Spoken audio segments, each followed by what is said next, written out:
a pleasure to have Alexei Mailybaev from IMPA. So he finished his thesis in 2009 at the Lomonosov Moscow State University, where he stayed for 2 years and then came to IMPA in 2011.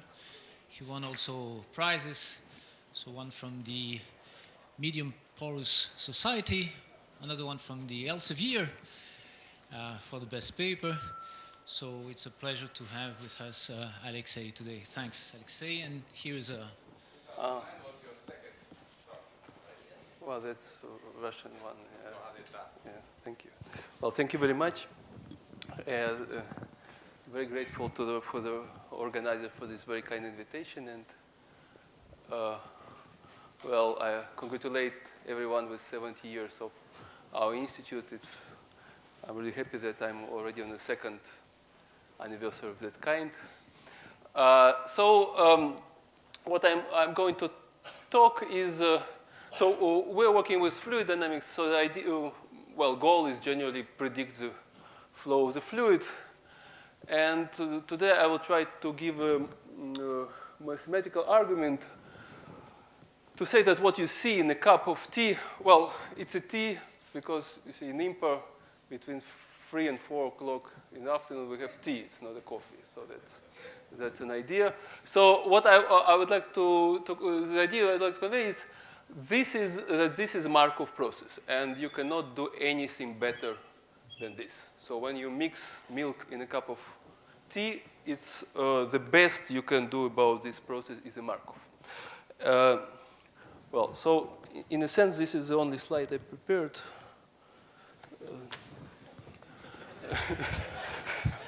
So I will green. Light. It's a bit dangerous. So I will be talking about the recent work which we did with Artem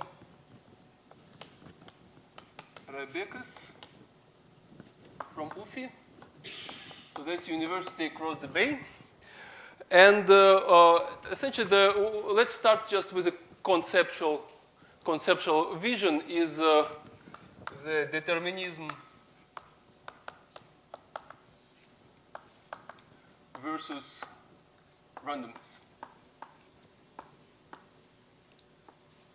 So this was already addressed in almost every second talk before today and yesterday. And we already used to jump between one side and another rather easily, intuitively. And the reason why we do it is because in dynamical systems, we know that as soon as we have a positive Lyapunov exponent, then the arrow grows more or less as initial arrow with exponent lambda t. So any small arrow that you start initially, it grows with time rather fast, exponentially. So if you take time going to infinity, you end up with a probability measure if the system is chaotic. So this is invariant probability measure. And this is chaos. So I of course, skip a lot of details here of the dynamical system. People know it very well, but the idea is the following. So on the left, you start on a dynamical system, which is fully deterministic. On the right, you're with probability measure, which measures randomness. So what we are going to talk about is, let's consider this is one scale. Let's consider this is to be one scale system. And let's consider multi-scale system, which is exactly what we see in the cup, because there are big structures, medium structures, small structures, and so on. So we will consider n-scale system, which is n-scale system, which is somehow constructed out of dynamical system, which has the same structure and interact with each other. So now we have n as another parameter. So what we do is instead of taking time to infinity, we take n to infinity. I will talk in a while why this is the interesting situation. So take number of scales to infinity, because essentially this is taking the small, considering small and small and small and small scales. And that what we will see is that in this limit, what we will obtain is a stochastic and more precisely Markov process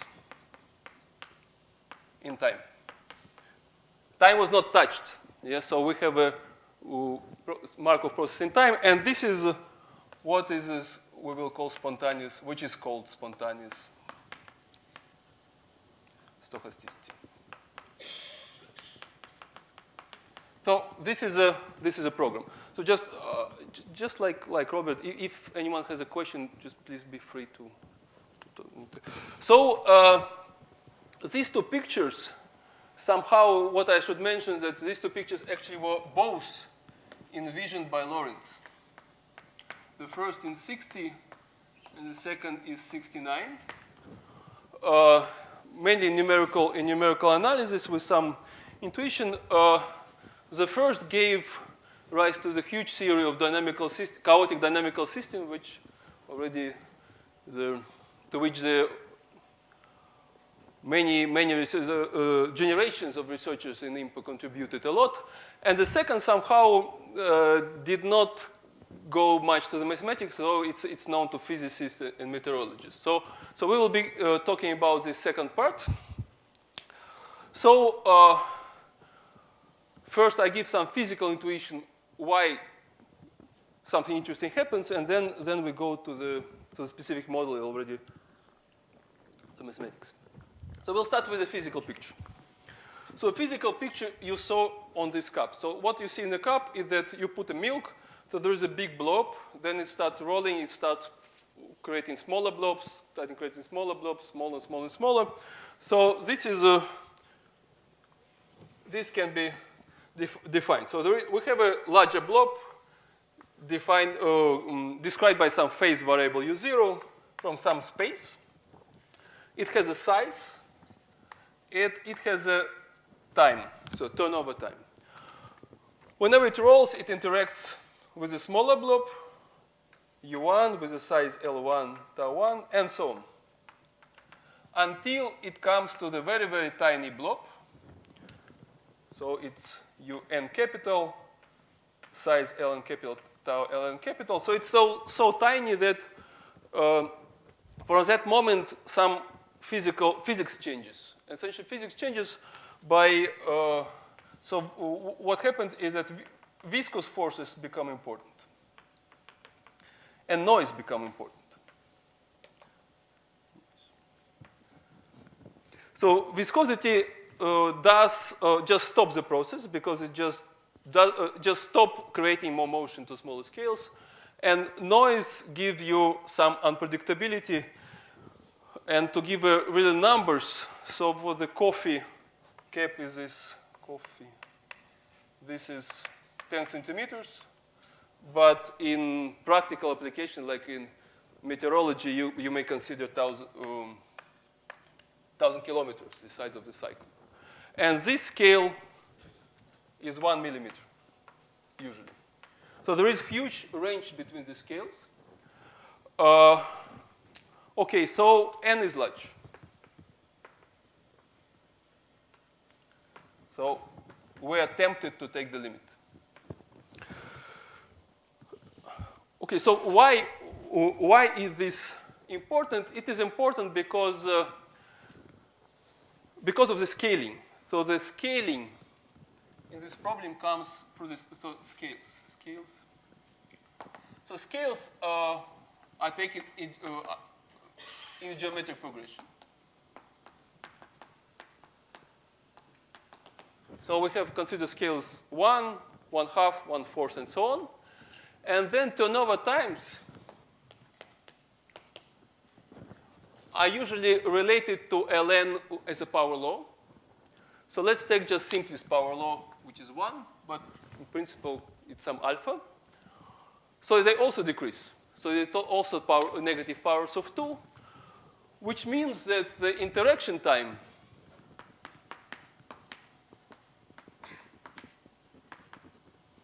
in this lattice is, you just can sum up the time. So the time for this vortex to affect the second is the time when it makes 1-2 turns.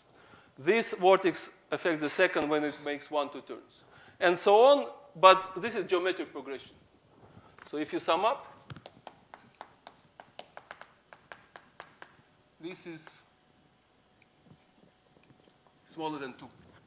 So it means that though you have only local interaction between the scales, the larger scales can affect strongly the smaller scales in a finite time, and the vice versa. So the smaller scales, which can be affected by some extra things, will bring information to the larger scales in a finite time. So everything. So this is kind of a lattice that you're used to, but since the time is scaled as a power law, that actually the time as the smallest scale interacts with the largest is finite. And it's finite, doesn't matter how n large is n. So let's then make a model on which we can make it exact. So what we will do, we will make a kind of easy model that people already discussed it several times. So what we will do, we will, in the modeling, first we consider discrete time steps.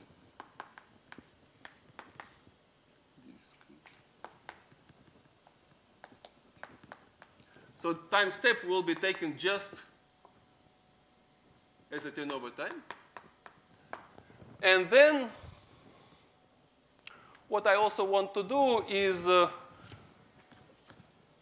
I want to simplify as much as possible the dynamics. I will just say that the variable which describes the vortex at certain scale is 0 or 1. So if it's 0, there is no motion. If 1, there is motion. So un is pointed z2, which is 0 or 1. Okay, so now we can write our space-time. So this is time. Go space, or n. So what we have a larger scale L0, the next scale L1, L2, L3, and so on until some scale Ln. And in principle, so on. So we said that we will use discrete time steps. So on the largest scale, our step is tau 0, which is 1. So it only will be here, 1 and 2.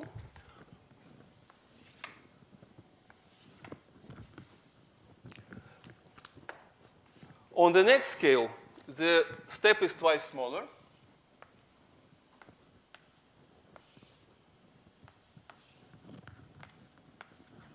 On the next scale, the step is twice smaller further on.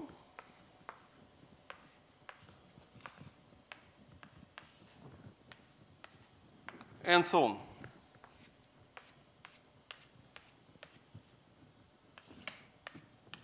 So that's our lattice, and on each vertex is 0 or 1, which means that at that time, at that scale, there is motion on that scale or not. So this is lattice. So that's kind of easy model, but now it's on a lattice which is monofractal, right? So it's becoming finer below. And what we want to do, we want to make a dynamics on this lattice. And dynamics, should be scale invariant, as usually equations for the fluid dynamics are, which means that at each cell, at each point, this dynamics should be the same in some sense. And what we will do, we will make, again, let's simplify it as much as possible. So what we do, we make a rule that having every two neighboring state, we define two functions, f and j, which give the values on the next state. And this will be everywhere it will be just the same function. F and G. Whenever two information comes together, you take a sum. So you make a rule which gives you dynamics at each scale in time.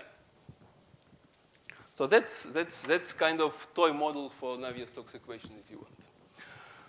So now we are ready to formulate a problem. So what we do, we formulate a Cauchy problem.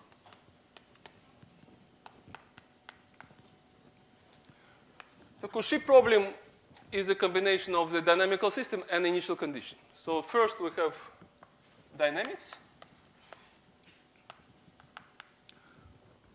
So we need to find a rule. We need to find two functions from Z2 squared to Z2. And I'll just show you example.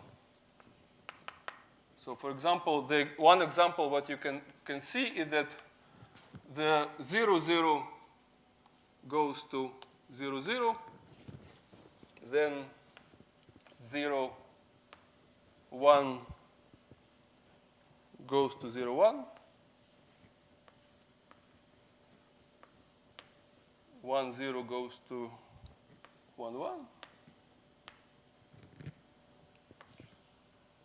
1, 1 goes to 0, 1. So it's just one of the examples. You have actually 64 models of that kind. So we say that given two values, which values are set here. So we give a dynamical system. So and the next we give initial condition.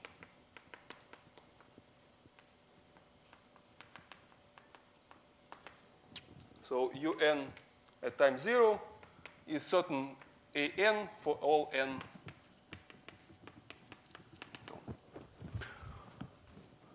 So can we solve this problem? So immediately what you will find out is that if you consider the ideal system, so ideal system that you from the beginning send n to infinity. So it means that this lattice never ends. So if you consider ideal system with n equal infinity, you have a strong non-uniqueness in general. So why? You can see it rather easily because look at some point. So how to find, well, intuitively, it's not very clear from the first sight because somehow we have a dynamics which every point can be defined into the values at the previous time. Then these values can be defined in the previous time, and so on and so on. But the problem is that if you look at the lowest value, so to define this, you need this number. To define this, you need this number. To define this, you need this number. So this path never comes to initial condition. And there are infinitely many paths which go to minus infinity. So you cannot solve this problem. And this is not. So it's not coincidence that in physics we really should cut it up. We should stop it. You cannot go to infinity from the beginning because then you cannot not solve a problem. That's known from, okay. So what we do, we consider regularized system.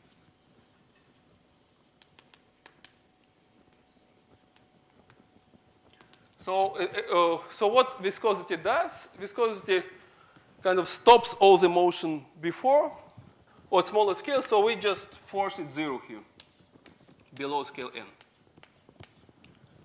So we say that un at all times is 0 whenever n is bigger than n, capital. And immediately this gives you a unique solution because every pass either brings 0 or it comes to initial condition. So there is unique global solution, but it depends on n capital. So the question is, can we take a limit?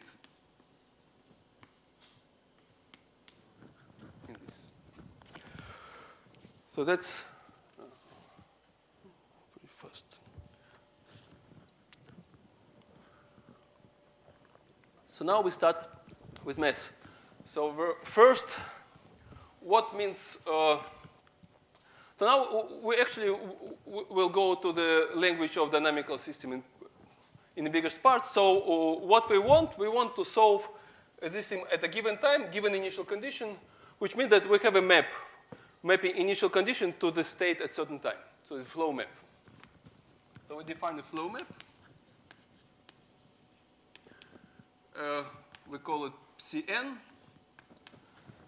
And it will map initial condition, so the whole vector of initial condition. So this is a vector.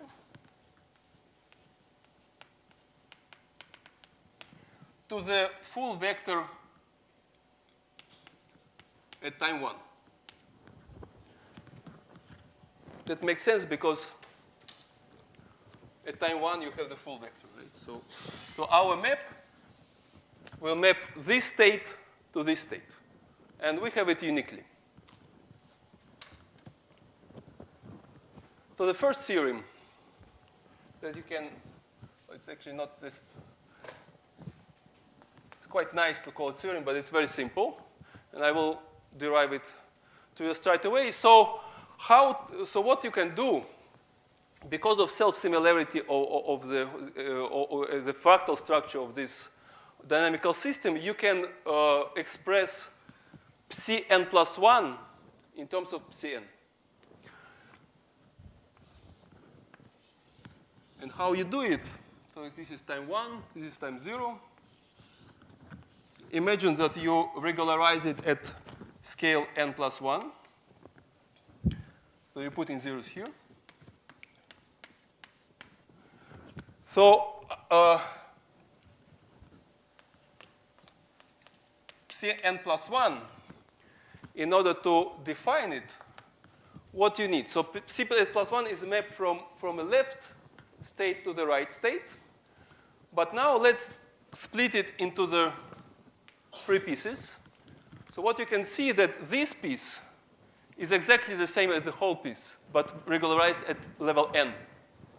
So that's actually Cn. If you consider from that vector to that vector. And then Cn again.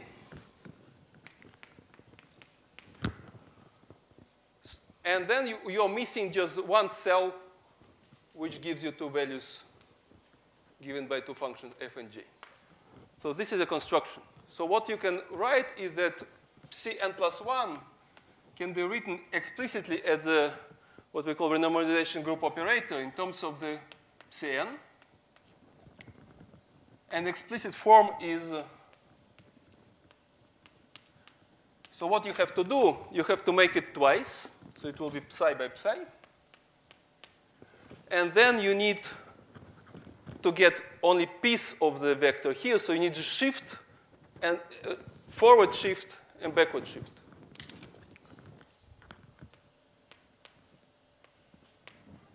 And then you need to add this block. So what is written here is sigma plus of A is a map which just gives these values. So it's A1, A2, and so on. So just removing the first. Sigma minus will just add 0. And psi is this block map, which is F,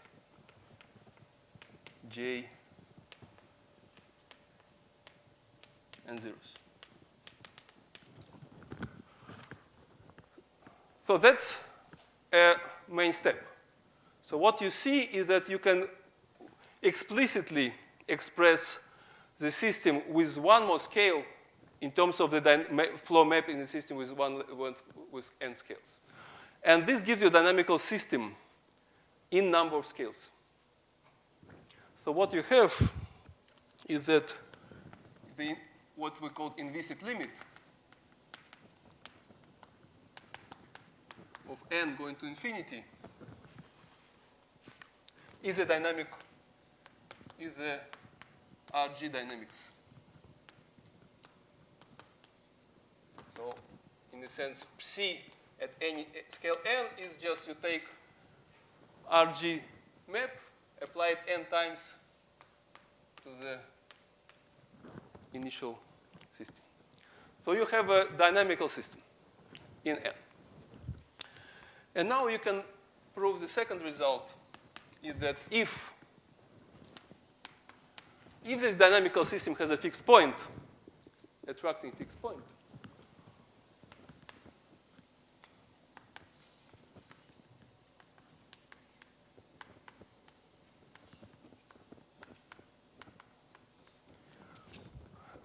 if this limit converges, automatically fixed point, right? So then convergence, I was not talking about details, but convergence in C Z to n topology. So that's Z to n is our state, infinite vector, and every map is a continuous function. And in this topology, you have a limit. Then, for any initial condition, we have a convergence.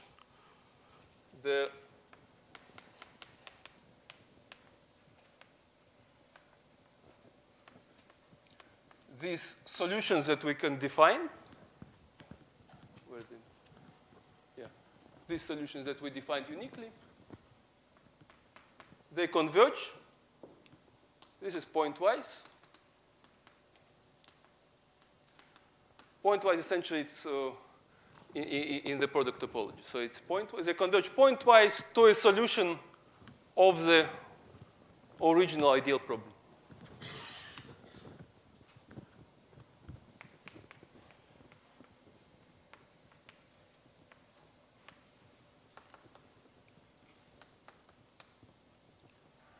So we have selection.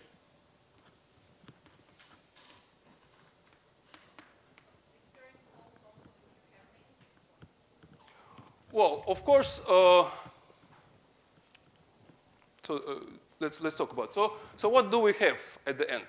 So imagine that you have just unique fixed point, which is global attractor, which is exactly the situation for this interaction. So it's just unique global fixed point attractor of RG map. This means that whatever regularization you put here, I put zeros, but you can put 0, 1, 0, 1, 0, 1, 1, 1, 1, 1, so on. It doesn't matter. It will converge, and it will converge. It will select a certain solution of the ideal problem out of infinitely many, and it will be just the same whatever you put below. So that's kind of warming up. So the central question is what happens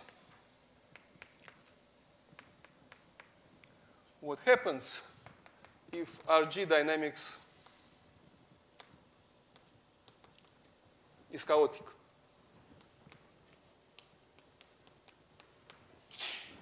So now we consider RG dynamics, which itself is chaotic.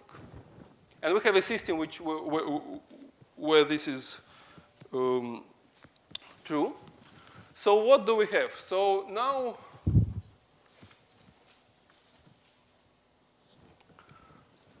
we should proceed actually just in the same way as we did in dynamical system. We put an arrow. We put an arrow and see how it grows, but now instead of n goes to infinity, we put t goes to infinity, we put n to infinity. So how you put an arrow?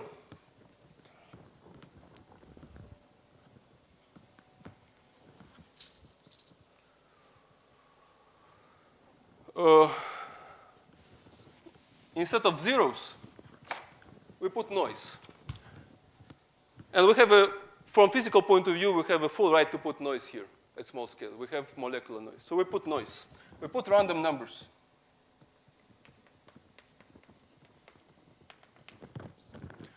So we regularize not by 0, but we regularize by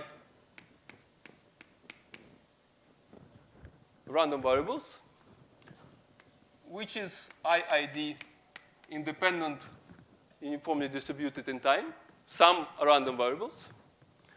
And we still have unique solution, but now it's a unique solution in probabilistic sense. So this becomes now collection of random variables. Okay, so we put random variables at the smallest scale and still can solve it uniquely. Only we have a collection of random variables with corresponding measure, probability measure. So from that moment, what happens is that psi is mapped from initial condition to the distribution of random variables. So this becomes flow probability kernel. So probability kernel is the map from state to the measure.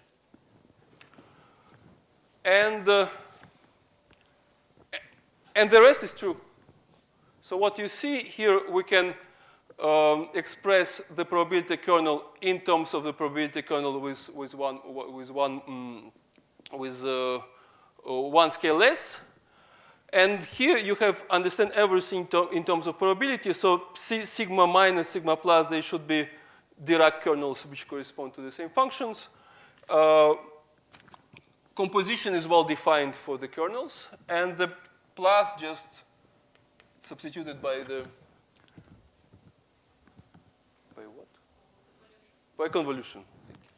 So that's just directly goes.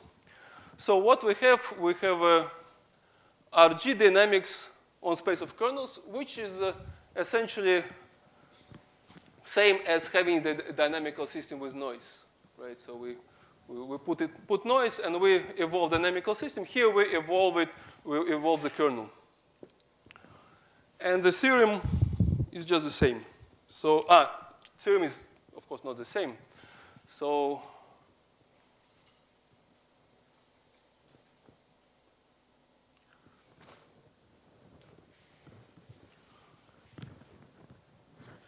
theorem tells the following. So if we have a convergence of the RG dynamics to a certain kernel, so if RG is chaotic with certain good property, we can expect that it has a certain kernel in the limit. So this limit now is in weak sense. So this weak sense for kernels is just slightly. So n fixed, when you send t to infinity, it will converge to a measure? When t goes, usually for these systems you always converge to the equilibrium, right? But we're not interested in t going to. We're interested in keeping t finite. So we want to see dynamics in time, not far time dynamics. We want to see what happens, how it evolves in time. But taking into account that actually n is very large. So if n is very large, then in principle the dynamics is very close to infinite n limit. So we want to describe the dynamics in time, just what you see in a cup of coffee, because you see the temporal dynamics, and n is very large. So why not taking n to infinity? So that's okay. So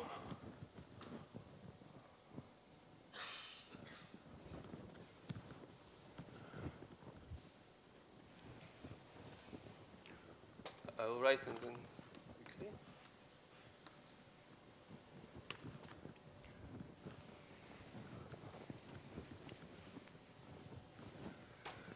So if the dynamic for RG map is chaotic, we have a limit in a weak sense.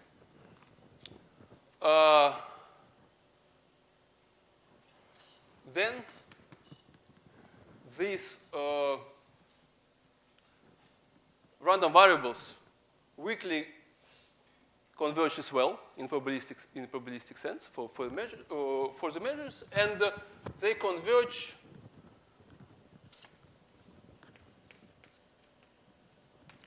to a Markov process in time. So this is Markov. We put this regularized part to infinity and converge to the, so if you converge to certain map, which is to certain kernel which goes from 0 to 1, then it's naturally Markov process because the same kernel just evolves it later. So then what it is? So this process is supported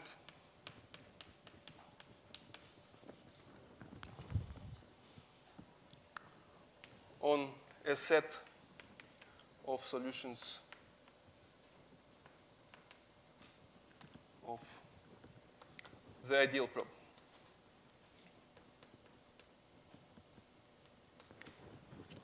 So every realization of this process almost surely will give you solution to this Cauchy problem. So now what you see is rather remarkable because Cauchy problem at the end is fully deterministic formally. So there is no random number here. So it's just same interaction at every cell. We give initial condition, but solution is given by the Markov process. So there is infinitely many solutions, and system knows how to pick them up randomly with a certain probability distribution. And this is what we call spontaneous stochasticity.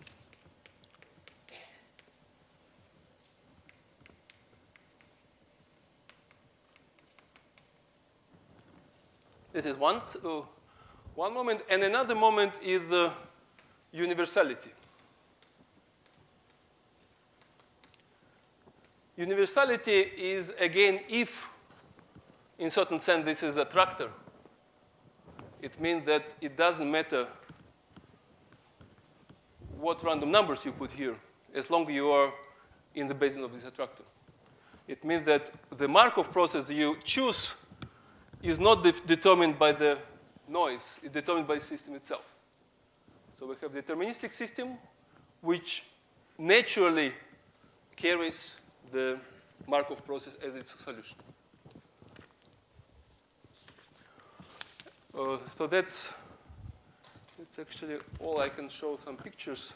But before showing the pictures, I would like to show essentially to the dynamic system people that this is something they are very much used to.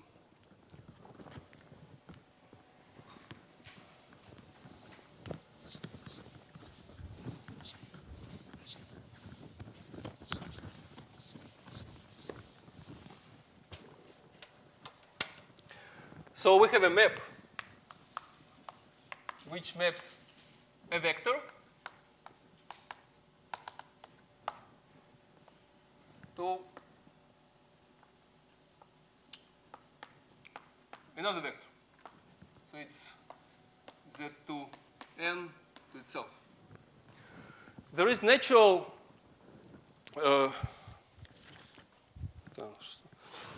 okay, so there is natural homeomorphism from these maps to the maps or to the continuous map on the counter set. So how you do it? You remember that this is just a sequence of numbers, 0, 1. Just instead of 0, 1, 0, 1, you put 0, 2, 2, 2. Substitute zeros by 2 and put point in front.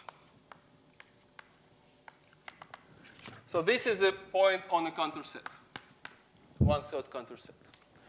So this function can be written just as a function from counter set to counter set, and actually it is a continuous function on the counter set. And then we can write what is RG, what is the randomization group operator. So RG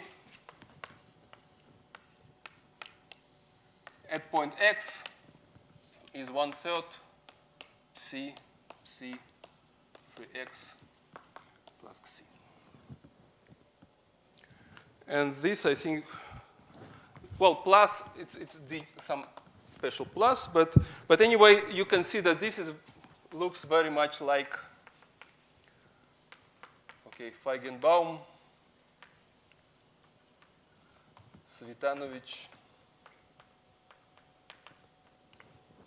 Collier-Tresser.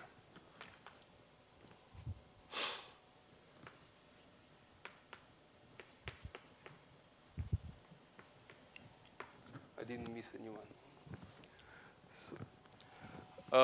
So there is the difference is just instead of 1/3 that we use here, in this theory,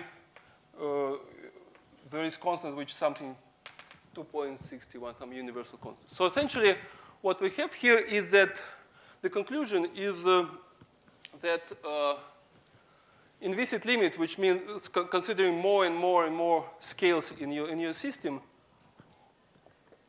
can be written as a dynamics over a normalization group map, which is quite close to the map which corresponding to the which is known in dynamical system. Just the constant is the difference is that instead of zooming in because constant is bigger than 1, we zoom out. And it remembers about the system because the system is a part, the ideal system is a part of the normalization group operator, and the limit is just defined by the attractors of this map. So implicit limit in infinitely many scales can be seen as this limit, and spontaneous stochasticity is just one of the cases when the attractor is chaotic. The attractor is a probability kernel, and then we just solve the Cauchy problem for the ideal multi-scale system as a Markov process, naturally. So probably I can show you some example.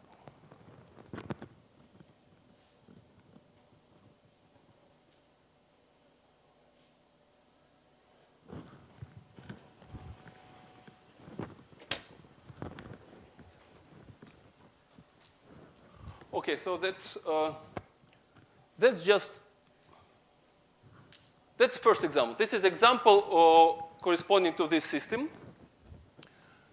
and what we plot is this function. Is the function from counter set to counter set. So what you see that this green curve here, which correspond to the psi1, and then you start iterate. You go to this pink curve, which is psi2, then blue is psi3, red is psi4, and then it converges. So this is psi10 is this black curve. So from this, so essentially what we did was from this shape you can guess the limit, and then you can prove just technically by hand that it's actually a global attractor.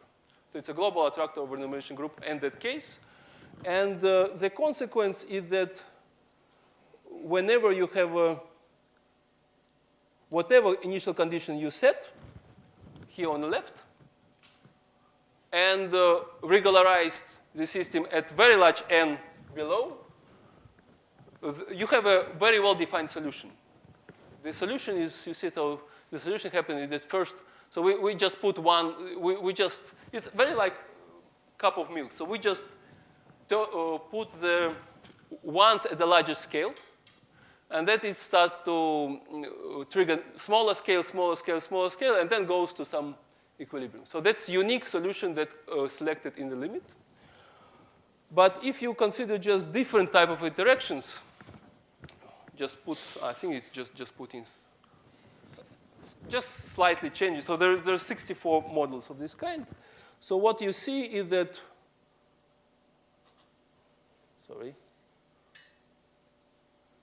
what you see that the dynamics with psi7, psi10 become irregular. So every time you see something different.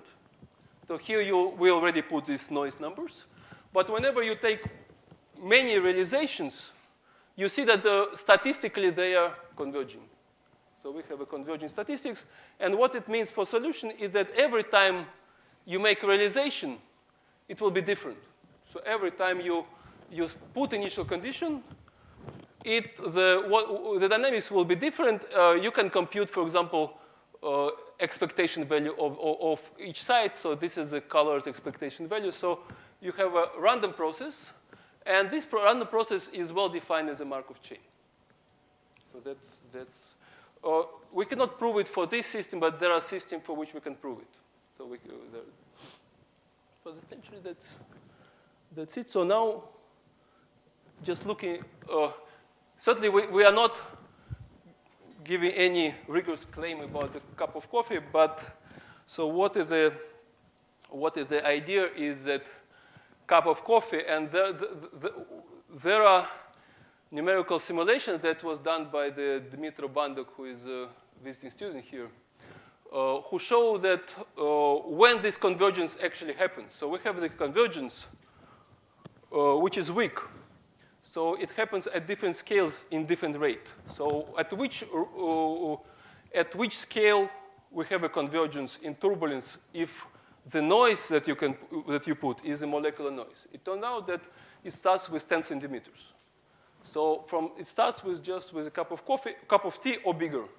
So that means that what you see here is completely not reproducible. So every time you put the milk, if you imagine that you can put the milk, it's exactly the same way, it will behave differently. And the reason for this difference is molecular noise. So you see the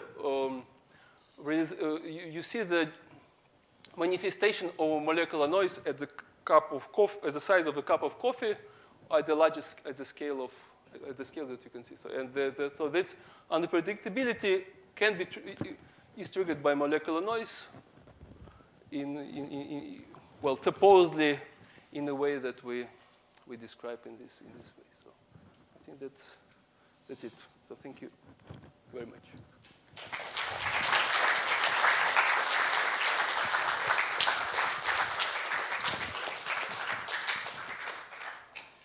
So questions?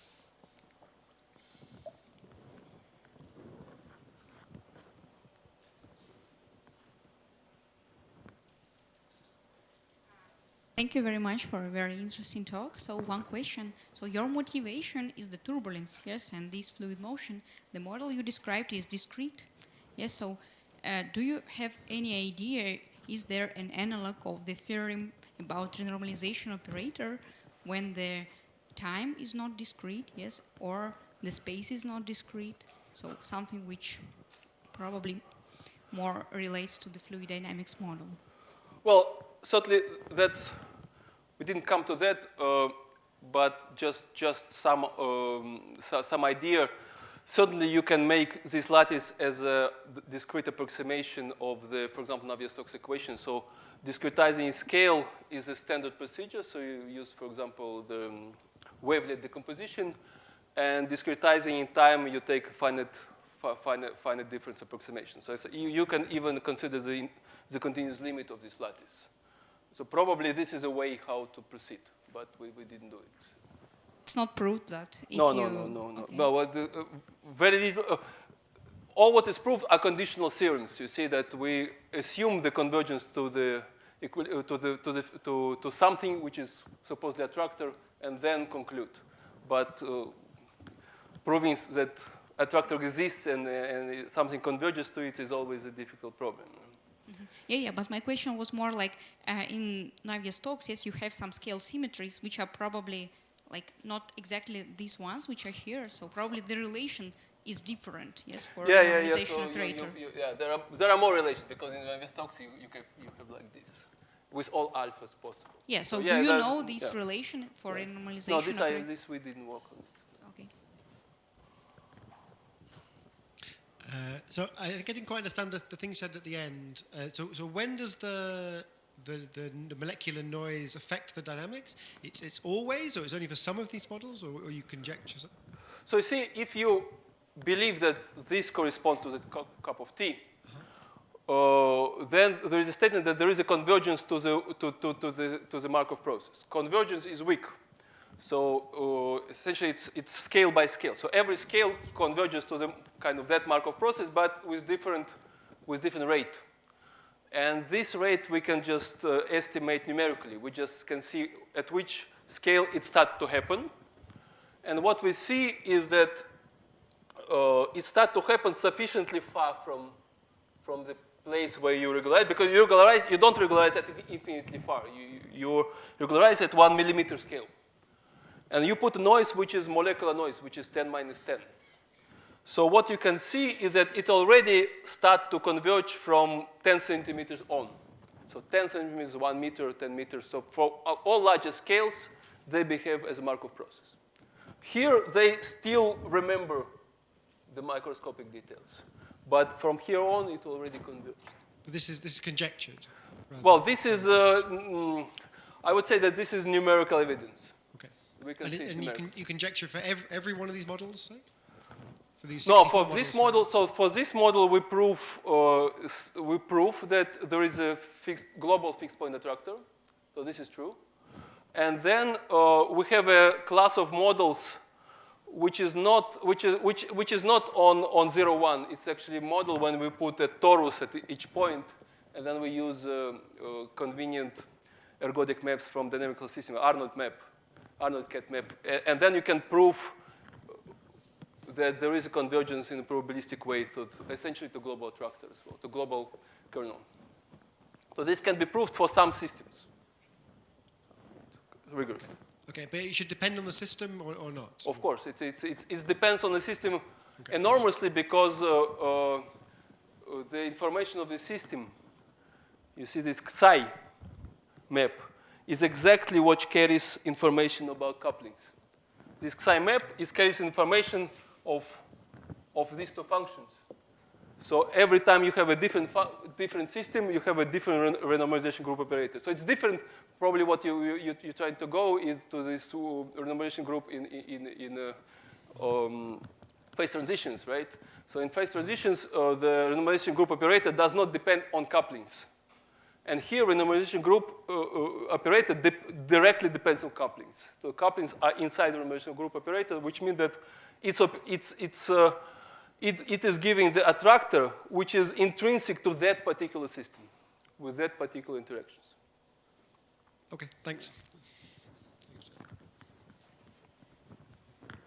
Would it simplify if instead of taking deterministic dynamics there, you take something which is random? Here? No, in the, there. Here. Well, I'm not, probably, but we will lose the fun, because the question, well,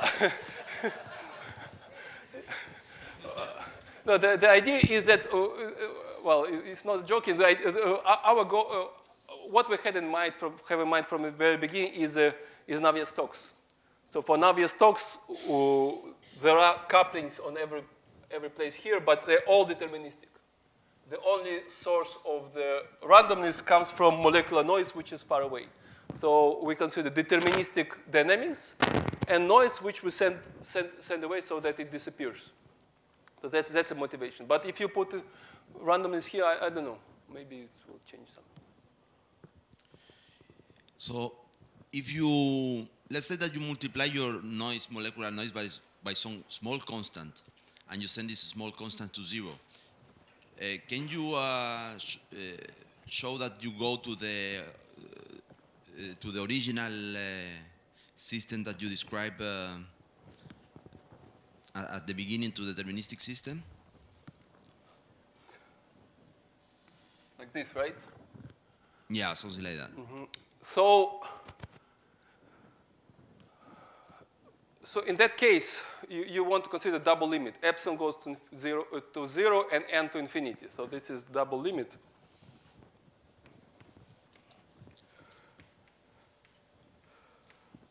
Certainly they don't commute, because if you put first noise to 0, then n to infinity, then probably this is already wrong.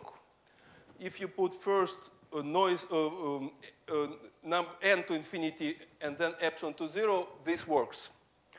And presumably this works for different combinations. Actually, there is physically there is a combination between scale at which you regularize and size of the noise, because they come from the same physical mechanism.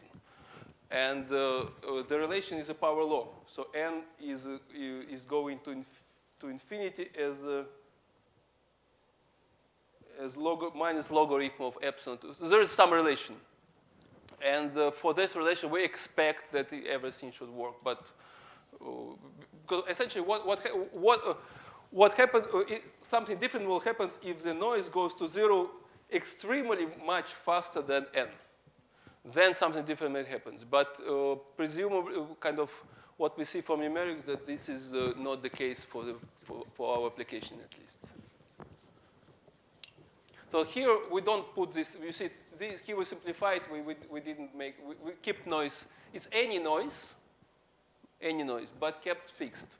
So it can be small, but we don't decrease it.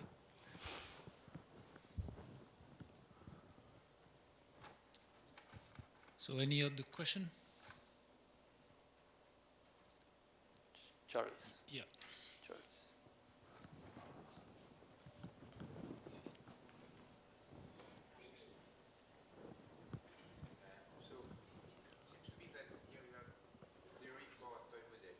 That, or is it more? So far, yes. So far, yes. But it's The toy model. But it's a toy model yeah. motivated by numerical simulations. Well, yeah. The question that physical observations. the question that I would work for. The fact that this behavior is present in turbulence models was clear more or less already from 2015. And with time, we have more and more evidence that it happens, including the, at that time, it was for some other toy model from turbulence. Then in 2020, we published a paper with Beck and Talaba showing that this also happens for Navier-Stokes. So there is it was increasing evidence that it really happens. So the question was how to make any mathematical understanding of why in the limit of sending Reynolds number to infinity, right, in the fluid, why we get a random process. And then simplifying things, we could come up with something which we can solve. So this is essentially the end point where we hit the wall and solved the model. So essentially now is the way back. So to see if and how we can proceed back to the full equations. Thank you. Any other question? Well, if not, let's thank Alexei again.